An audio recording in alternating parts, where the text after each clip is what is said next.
बिस्मिल्लाहिर्रहमानिर्रहीम। दिलेर जज की तरफ से फोक की दलील दिखाई गई है। इमरान खान को पुलिस के हवाले करने का फैसला दिलेर जज की तरफ से सामने आया है। मुज़ाहिर अली अकबर नकवी के लिए मुस्ताफ़ी होने के सिवा कोई चारा बचा हुआ नज़र नहीं आ रहा।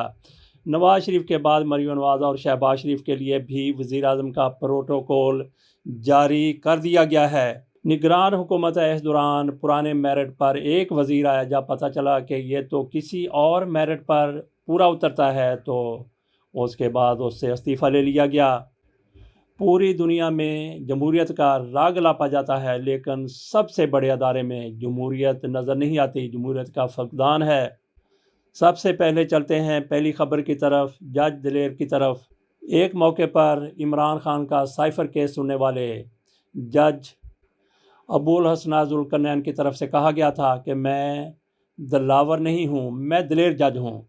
ऐसे लोगों को उम्मीद बंधी कि अब इमरान खान के लिए मेरिट पर फैसला होगा। जिस तरह से हुमायूं दिलावर की तरफ से इमरान खान को तोशा खाना केस में सज़ा सुना दी गई थी, ज़ाब्ते की कार्रवाई पूरी नहीं की गई, इमरान खान के गवाहों को नहीं सुना गया, इमरान खान के वकला को भी मतलूबा वक्त नहीं दिया गया। वैसे तो अबुल हसनात के एक एक इकदाम से इमरान खान के लिए वही रवैया सामने आता है जैसा हुमायूं दिलावर की तरफ से इख्तियार किया जाता रहा था, और आखिरकार इमरान खान को सज़ा सुना दी गई। अबुल हसनात साहब की तरफ से कभी जेल के अंदर ट्रायल का हुक्म सुना दिया जाता है, कभी नकूल वसूल ना करने के बावजूद भी लिख दिया जाता है कि नकलें वसूल कर ली गई हैं। ये जज साहब कभी कभी समात के दौरान जुगते मारते हुए भी नज़र आते हैं कि इमरान खान को साइकिल तो क्या मोटरसाइकिल फराहम कर देते हैं, साइकिल पंचर ना हो जाए। लेकिन जहां इमरान खान को रिलीफ देने की बारी आती है तो उस वक्त जज साहब पसपाही इख्तियार कर लेते हैं। अब इनकी एक और फोकी दिलेरी सामने आई है। गुजरांवाला की पुलिस ने जज साहब से रजू किया, उनके सामने पेश हुई और कहा कि इमरान खान को हम अपने साथ ले जाना चाहते हैं, कैंट थाना गुजरांवाला में ले जाकर इमरान खान से तफ्तीश करनी है। तो जज साहब ने बड़े धड़ल्ले से कहा, बड़ी दिलेरी से कहा, बड़ी जुर्रत से कहा कि नहीं, बिल्कुल मैं इजाज़त नहीं देता, इमरान खान को गुजरांवाला पुलिस के हवाले नहीं किया जाएगा। लेकिन इसके साथ ही जज साहब की तरफ से जो फोका फायर किया गया, बल्कि फोका फायर तो ये था कि उन्होंने कहा कि नहीं, मैं इमरान खान को आपके हवाले नहीं करूँगा। और उसके साथ ही इस्लामाबाद पुलिस को, रावलपिंडी पुलिस को इजाज़त दे दी गई कि वो इमरान खान से और शाह महमूद कुरैशी से 9 मई के वाक़यात की तफ्तीश कर सकती है। गुजरांवाला पुलिस को इजाज़त नहीं दी गई कि इमरान खान को उनके हवाले नहीं किया जा सकता, जबकि दूसरी तरफ रावलपिंडी पुलिस को इजाज़त दे दी गई कि वो इमरान खान से और शाह महमूद कुरैशी से जेल में जाकर तफ्तीश कर ले। जज साहब ने यहाँ पे एक और फोका फायर किया। उनकी तरफ से कहा गया, कानून के मुताबिक सिर्फ तफ्तीश के लिए इजाज़त दे रहा हूँ। तो और आपने जज साहब कानून के मुताबिक नहीं तो किसके मुताबिक तफ्तीश की इजाज़त देनी थी? गुजरांवाला पुलिस को इजाज़त क्यों नहीं दी गई? इमरान खान को तो आपकी अदालत में पिंडी में आकर पेश होने की भी इजाज़त नहीं है। उधर काजी फ़ैसल साहब की सरबराही में सुप्रीम जुडिशल काउंसिल के इजलास में जस्टिस मुज़ाहिर अली अकबर नकवी को नोटिस जारी कर दिया गया। 14 दिन में उनसे जवाब तलब किया गया है, जबकि एजाजुल हसन के बारे में भी ऐसी ही शिकायत थी जिसको खारिज कर दिया गया था। एजाजुल हसन साहब और दीगर जजों के ख़िलाफ़ शिकायत थी। काजी फ़ैसल साहब के बाद सबसे सीनियर जज जस्टिस तारक मसूद साहब की तरफ से ये सिफारिश की गई थी कि एजाजुल हसन साहब के ख़िलाफ़ शिकायत नहीं बनती, उसको खारिज कर दिया जाए। गोया तो उसको खारिज कर दिया गया, जबकि उनकी तरफ से मुज़ाहिर अली अकबर नकवी के ख़िलाफ़ सुप्रीम जुडिशल काउंसिल में मामला चलाने की सिफारिश की गई, जिसको मान लिया गया। नाज़रीन, आपको याद होगा कि कुछ अर्सा कबल काजी फ़ैसल साहब के ख़िलाफ़ भी एक रेफरेंस आया था, और उनके साथ आगा खान जो सिंध हाई कोर्ट के जस्टिस हैं, जज हैं, उनके ख़िलाफ़ भी ऐसा एक रेफरेंस आया था। काजी फ़ैसल साहब सुरखरू होकर अपने ख़िलाफ़ रेफरेंस से निकल गए थे। जस्टिस तारक मसूद साहब के ख़िलाफ़ भी आमना मलिक की तरफ से एक रेफरेंस दायर करवाया गया है। आमना मलिक की दरख्वास्त को भी सुप्रीम जुडिशल काउंसिल में सुना जाएगा। जब उनकी दरख्वास्त सुनी जाएगी तो उस वक़्त सरदार तारक मसूद साहब बेंच में सुप्रीम जुडिशल काउंसिल के इस इजलास में नहीं बैठेंगे। मुज़ाहिर अली अकबर नकवी को कौन लोग चाहते हैं कि वो जज के तौर पर काम ना करें, उनकी किस तरह से किरदार कुशी की गई, एजाजुल हसन साहब की भी, आयशा मलिक साहिबा की भी, और वो लोग जो चाहते थे कि मुज़ाहिर अली अकबर नकवी कंटिन्यू ना कर सकें, वो जज के तौर पर सुप्रीम कोर्ट में ना रहें, नज़र ये आता है कि वो अपनी कोशिश में कामयाब हो चुके हैं।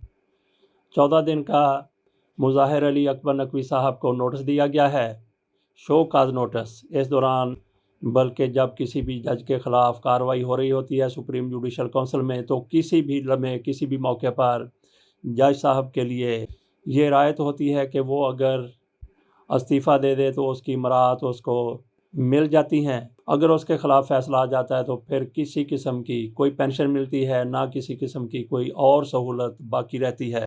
ये उस सूरत में होता है जब उसके ख़िलाफ़ फ़ैसला आ जाए तो यूँ नज़र आता है कि मुज़ाहिर अली अकबर नकवी साहब सुप्रीम जुडिशल काउंसिल में अपने ख़िलाफ़ इल्ज़ामात का सामना करेंगे, मुकाबला करेंगे, लेकिन जब देखेंगे कि गेम बिगड़ रही है, उनके ख़िलाफ़ मामला आ रहा है, तो वो इस्तीफ़ा देकर घर चले जाएंगे। सुप्रीम जुडिशल काउंसिल के 5 मेंबरान हैं, जिनमें से 3 की तरफ से मुज़ाहिर अली अकबर नकवी के ख़िलाफ़ कार्रवाई की सिफारिश की गई, जबकि 2 ने मुखालफत की थी।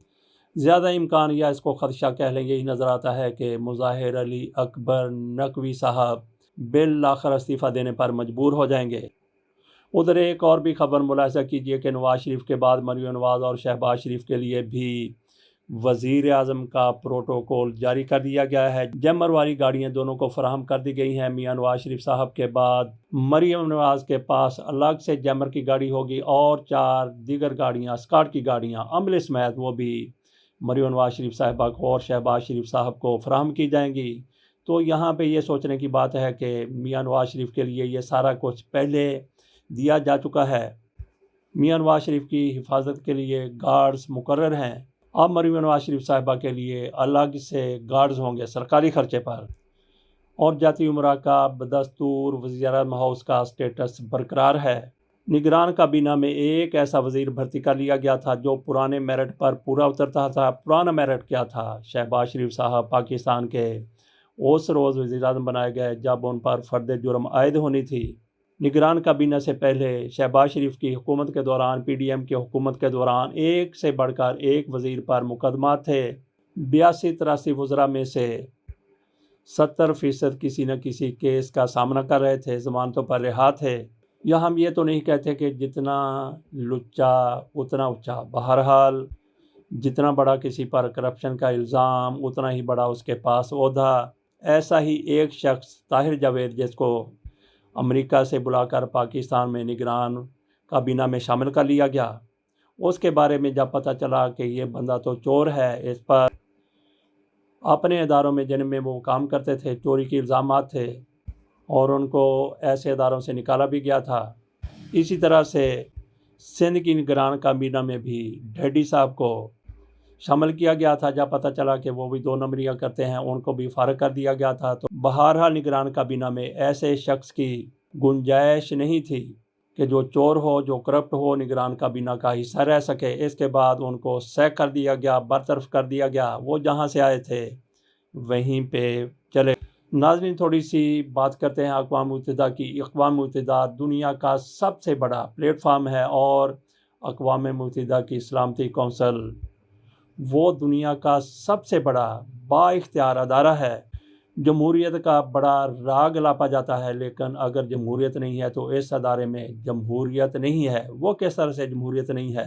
फ़लस्तीनियों के हक़ में करारदाद पेश की जाती है, लेकिन एक अमेरिका उस पर वीटो कर देता है। अक्सर ममालिक उसकी हमायत करते हैं। अमेरिका, बरतानिया, फ़्रांस मुखालफत करके करारदाद मंजूर नहीं होने देते। इससे बड़ा जमहूरियत का मजाक और क्या हो सकता है? इजाज़त दीजिए। अल्लाह।